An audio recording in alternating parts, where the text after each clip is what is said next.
friends. Welcome to Story Behind Podcast. This is the show for people who love hearing a good story and who believe the world could use more positivity. We're the team behind GodUpdates and God2, and we hope these weekly short stories will brighten your day.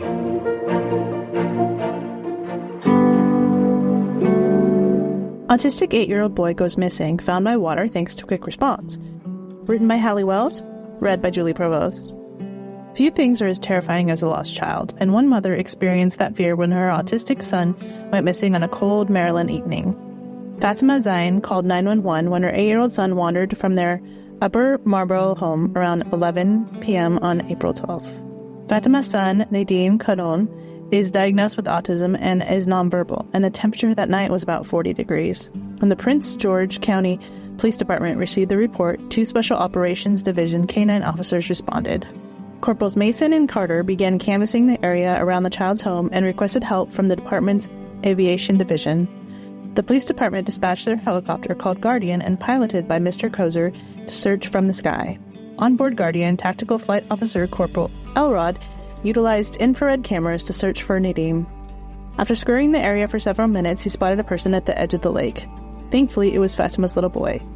Corporal Elrod, a father and grandfather, knew how relieved Nadim's mother would be once her child was found safe. He also knows that kids with autism are drawn to water. With that in mind, he checked the bodies of water in the area, including the lake where Nadim had gone.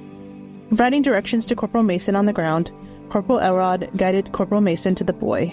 Corporal Mason ran quickly toward the water, concerned that Nadim might go in. Corporal Mason said at the press conference, "I was using my flashlight and he actually turned around. I was kind of relieved, but he kind of looked away a little bit. So I just wanted to reach out and put my hand on him. I didn't know if he was going to go back into the water or not." Corporal Elrod shared, "When Mason sticks his hand out and he grabs the child's hand, I was just like, a sense of relief just fell over me," he told WTOP News. "My heart sank when I saw him in the water. I could tell that at some point he was deeper in the water and didn't want to go back out." Nadim was found cold and wet, but he was not hurt. When police got him home, he was checked by medical professionals and greeted by his very thankful family. Fatima told reporters, "I was very terrified I was not going to see my son again. I was crying and just praying. They did a wonderful job, and in the end I was very happy. I call on you, my God, for you will answer me. Turn your ear to me and hear my prayer." Psalms 17:6.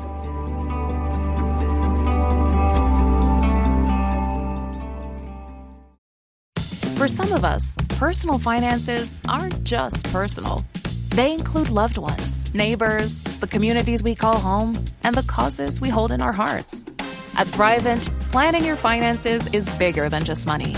We help you put your plans into motion and faith into action so you can do more for the ones in your heart. Because sometimes all you need to make a difference is someone to help you make it happen. Thrivent, where money means more. Connect with us at Thrivent.com. Have you ever wondered, is the Bible true? For 3 millennia, seekers of all kinds have asked this timeless question. Now best-selling author, entrepreneur, and philanthropist Mark Gerson offers a unique answer through social science. In his groundbreaking new book, Gerson reveals the 21st century social scientists are asking the same questions that the Bible has been answering for centuries. And his conclusion? The Bible is true. Absolutely, comprehensively, and enthusiastically true. Through this monumental work, Gerson connects biblical wisdom with practical modern issues covering topics like how to choose a spouse, building a happy marriage, raising confident children, overcoming adversity and fear, succeeding in business, and much more. And the best part? All author proceeds benefit African Mission Healthcare, a nonprofit Mark co-founded, bringing life-saving care to millions through Christian missionary physicians in Africa. Order your copy today at www.godwasright.com.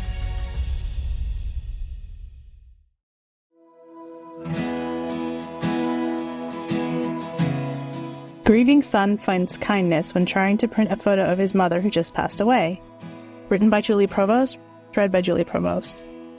A grieving son finds kindness in the hands of a small photo shop after the death of his mother. Jesse Robertson's mother, Donna, has a huge passion for nature. So much so that she created a Sierra Nevada-inspired backyard in her own home after her love of the place. Nature was very much a part of her heart. Donna passed away at 82 from ALS. At home, surrounded by family and friends. My mom epitomized Unconditional love, Jessie, 47, says, "At times, I wasn't always the easiest child to raise, and each day I work on sharing the patience she showed me with my own children as they continue to navigate growing up." It's clear that Donna meant so much to Jessie. For Donna's last year and a half of life, Jessie was able to come from his home in Minnesota, where he and his family live, to California every month to be with her. They would talk about the past and their thoughts on life, and she would say through her pain, "I've lived a great life. I'm just so lucky," Jessie shares. During one of these visits, Jessie saw a digital photo frame on the counter, and one of the photos caught his heart. It was a photo of his mom in the early 1980s, holding balloons in a space called Grandma's Attic. When Jessie saw the photo, he thought, "This is exactly how I want to remember my mom," he shares. The 47-year-old felt that the photo embodied her spirit, beauty, and her attitude toward life. He took a picture of the image and looked at it. After Donna's death, Jessie decided he wanted a framed version of the beloved photo. Both she and his dad deeply cherished the memory. What he thought would be a relatively easy task turned into something else. Jessie's goal was to get the image printed before he headed back to Minnesota. He tried to print it at home first, but the quality wasn't what he wanted. He went to FedEx, UPS, and even Staples. Either they didn't have the equipment, or the quality wasn't there. Disappointed, he sat in his car, looking up other places he could try. Then he found Mike's Camera in Menlo Park, California, just a mile from where he was. He went to the store after talking to a man from the store on the phone. Although he was hopeful, he had his doubts. When he got to the store, a man named Christian greeted him. Jessie explained what he needed, but Christian told him that they were backed up, and the photo wouldn't be ready for 3 days. "My heart sank," Jessie says. At this point in the story, you can totally feel for him. Here he is in his grief, trying to get something done, and not able to accomplish it. Often when you're going through periods of stress, the littlest things not working out can push all that grief and sadness to the surface. Jessie tried to keep himself together, but decided he was going to grab his photo and go. Then Christian stopped him and asked what was wrong.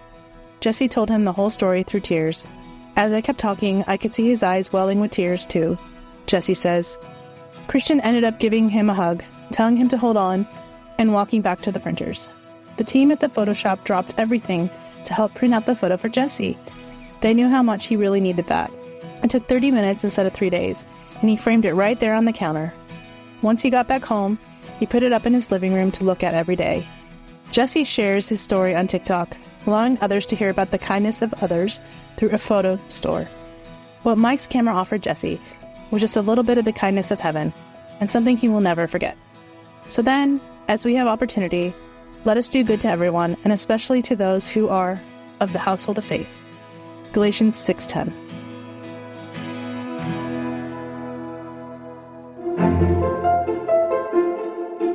Thank you so much for listening to Story Behind Podcast. We're really glad you joined us for this week's story. To see photos and videos that may have been referenced in this episode, check out the links in the show notes. And if you enjoyed what you heard today, subscribe to our podcast, and please tell a friend about us. We'd also love it if you'd rate us and leave us a review. It really does help more people find us. Story Behind is a Salem Web Network production.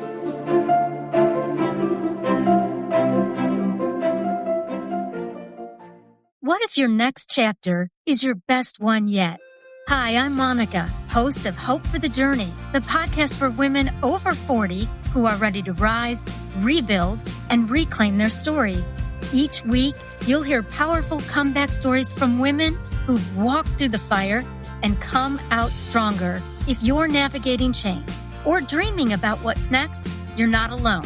Follow Hope for the Journey on your favorite podcast app and find the hope that you've been looking for.